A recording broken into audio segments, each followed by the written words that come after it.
ဖို့သုံးသူတိုင်းဒီလမကုန်ခင်မဖြစ်မနေလှုပ်ဆောင်ထားရမယ့်အချက်တူးစရက်မတင်ထားတဲ့ Facebook အကောင့်တွေဒီလမကုန်ခင်လောချဖို့များပါတယ်ဒီအတွက်ကြောင့်ကျွန်တော်တို့လက်ရှိသုံးနေတဲ့ Facebook အကောင့်ကိုတူးစရက်တင်ထားဖို့မဖြစ်မနေလိုအပ်ပါတယ်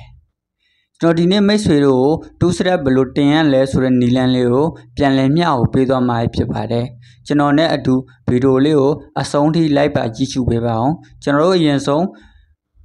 မိမိရဲ့ Facebook အကောင့်ထဲကိုဝင်လိုက်မယ်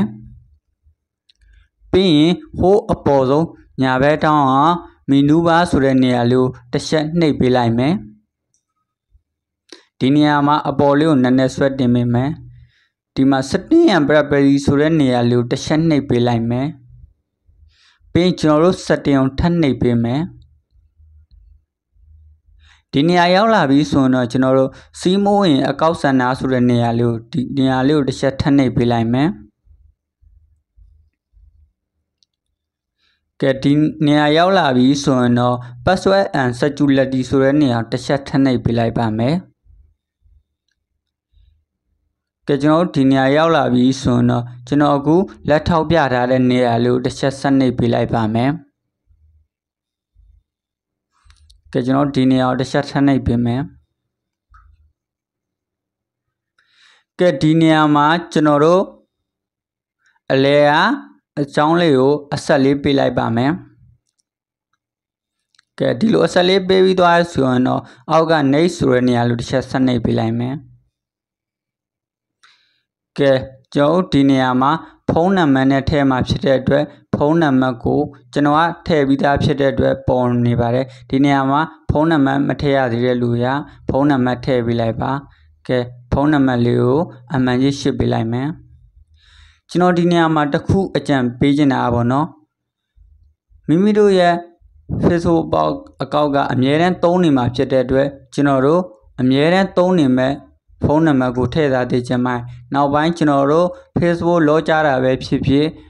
Facebook နောက်တဲ့ဖုန်းတစ်လုံးပြောင်းပြီးသုံးကျင်တာပဲဖြစ်ဖြစ် Facebook အဝင်ထွက်ပြုလုပ်တဲ့အခါမှာကျွန်တော်တို့ကုတ်ကလိုအပ်ပါတယ်အဲ့ဒီကုတ်လျှောက်လုံးဒီဖုန်းနံပါတ်ကိုပဲပို့မှာဖြစ်တဲ့အတွက်ကျွန်တော်တို့ဒီဖုန်းနံပါတ်ကိုတေချာသိမ်းထားဖို့လိုပါတယ်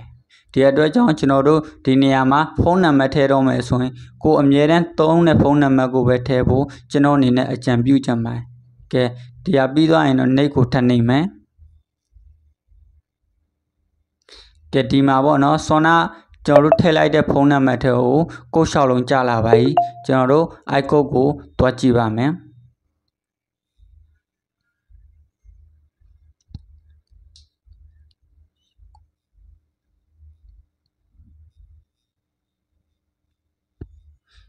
ကဲဒီလိုကိုလျှောက်လုံးထည့်ပေးလိုက်မယ်ကိုလျှောက်လုံးထည့်ပေးပြီးသွားပြီဆိုတော့ကျွန်တော်တို့အောက်က next ဆိုတဲ့နေရာလေးကိုတစ်ချက်ဆက်နှိပ်ပေးမယ်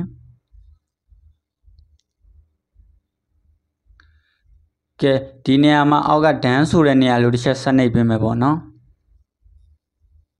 ကဲဒီလိုဆိုရင်ကျွန်တော်တို့ဒီလိုပေါ်သွားရင်ကျွန်တော်တို့2 thread တင်တာအောင်မြင်သွားပါပြီ